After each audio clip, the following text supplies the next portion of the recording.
Hi friends, it's Miss Small. Today we're going to read a story called Violet the Pilot. Her inventions will take her sky high. It's written by Steve Breen, and we're reading it today with the ever-elusive Felix.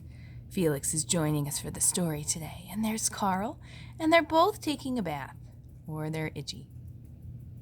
Here's Felix. All right, so let's go ahead and read our story, Violet the Pilot. Sorry about that light right there. I don't know how to get rid of it.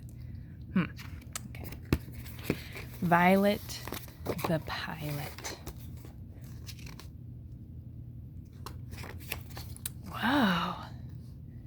Look at these blueprints. What are these blueprints for? Some kind of flying device.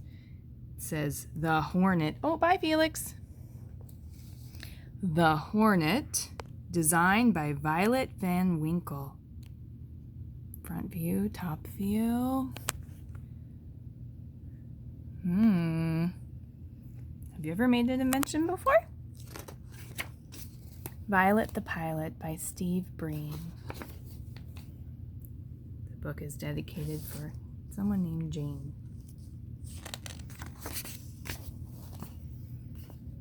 That looks like Violet. The magazine she's reading is called Popular Science Monthly. And she's sitting in a tree. That's fun. Everyone in town knew that Violet Van Winkle was a little different. For starters, hold on. Felix is now giving Carl a bath. And they're sitting in the sun. Isn't that cute? Aww. They're going to start fighting in a minute, though. Okay. Everyone in town knew that Violet Van Winkle was a little different. For starters, she and her parents lived in an odd-looking house next to a junkyard her father managed. Do you know what a junkyard is? It's where people put things they don't want anymore, sometimes broken things. And while other girls were playing with dolls and tea sets, Violet played with monkey wrenches and needle-nose pliers. Those are tools. Look at the shape of their house. What kind of shape does it remind you of? Maybe a boat? Violet was a mechanical genius. By the time she was 2, she could fix almost any broken appliance in the house. By 4, she could take apart the grandfather clock and completely reassemble it. Since she didn't have any friends besides her dog, Orville, she would spend hours tinkering with things in the front yard. From the yard. Violet's parents were very proud of her, although they weren't too happy the time she put a lawnmower engine on her cousin's tricycle. Do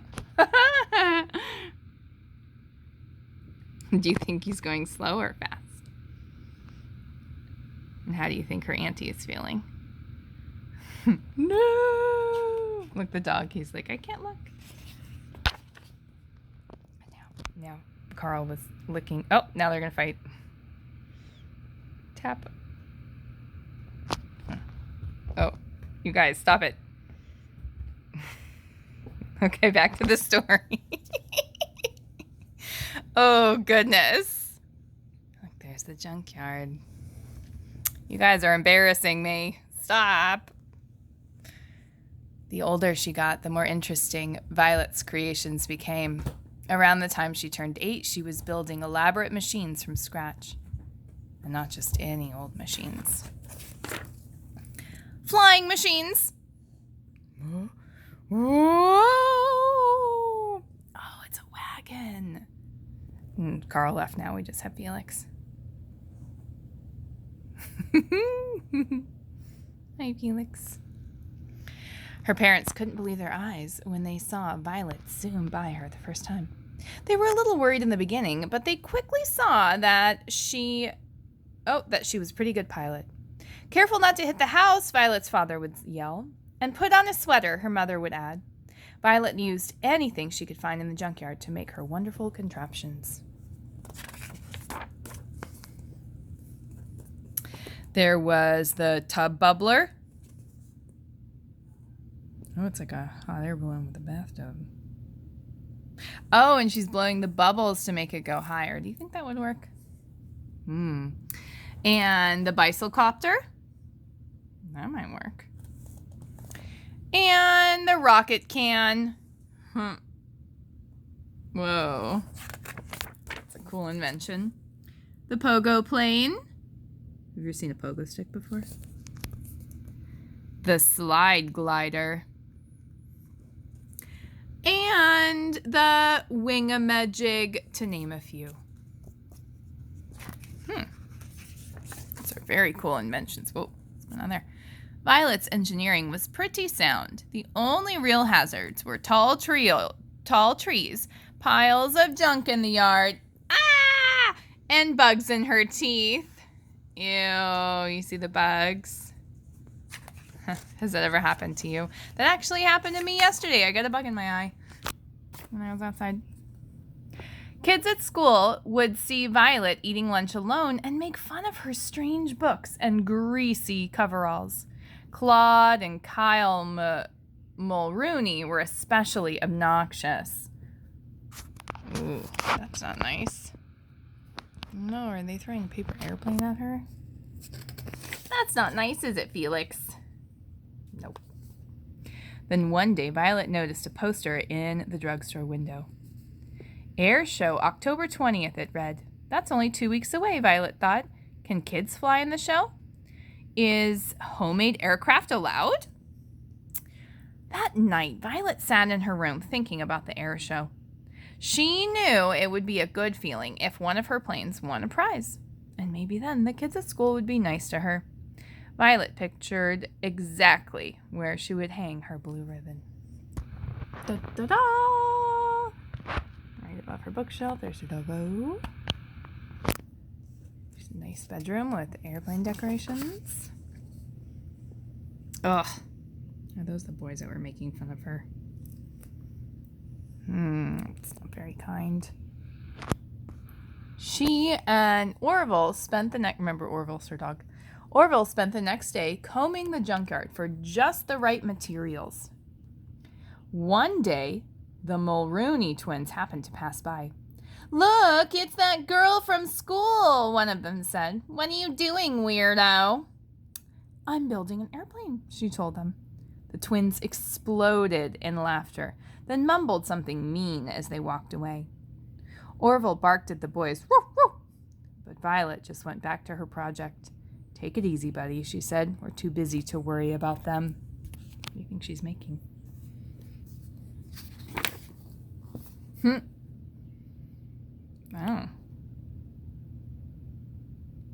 That's super cool.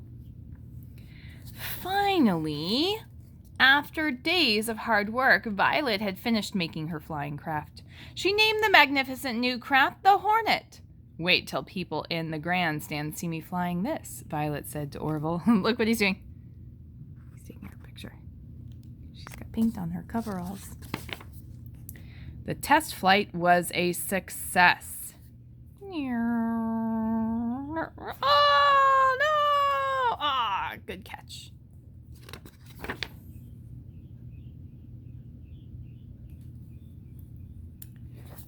On the day of the big air show, Violet took off, bursting with excitement. Her parents' faces had beamed with pride when they wished her luck, and she thought about that as she flew through the clear autumn sky. She calculated that the trip would take about 20 minutes.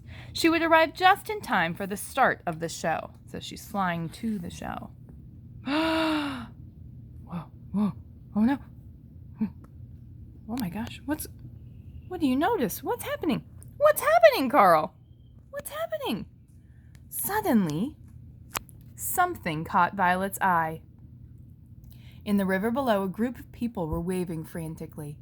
Violet lowered her altitude to get a better look. A troop of Boy Scouts had run into trouble while canoeing. Violet knew she had to help.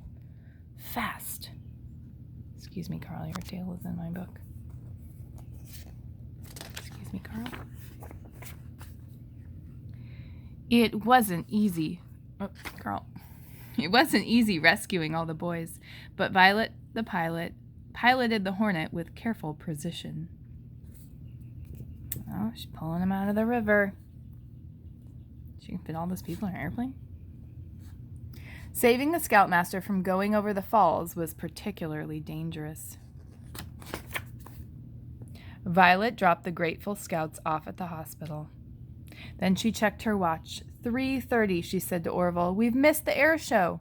She turned her plane toward home and sighed. It was a miserable feeling. But, my friends, didn't she do something nicer than going to an air show? That evening, Violet had no appetite for dinner. She just went upstairs and sat on her bed. All of a sudden, she heard lots of noise outside. She and Orville went to the window and discovered the crowd of people had gathered. Somebody spotted her. There's Violet, the boy shouted jubilantly. There's our hero! Look, it's the whole town. The Van Winkles stepped outside, squinting from all the flashbulbs that were popping. The press, the mayor, the fire, and police chiefs, even kids and teachers from school, had all learned of the rescue that day and had come to praise her. Young lady, there's the mayor. Please accept this Medal of Valor as a token of our gratitude and esteem, said the mayor. And he gave Orville a new collar with a license that read Canine Hero. You think that's the way our mayor dresses? From that day on, Violet's parents let her fly whenever she wanted, but her mom still made her wear a sweater. Look at this man, he's on a larger airplane.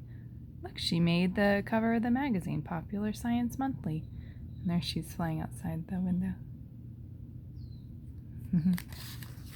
All right, friends, I hope you enjoyed the story of Violet the Pilot. Thank you for listening and joining me and Felix and Carl, and I don't know where he went. All right, bye.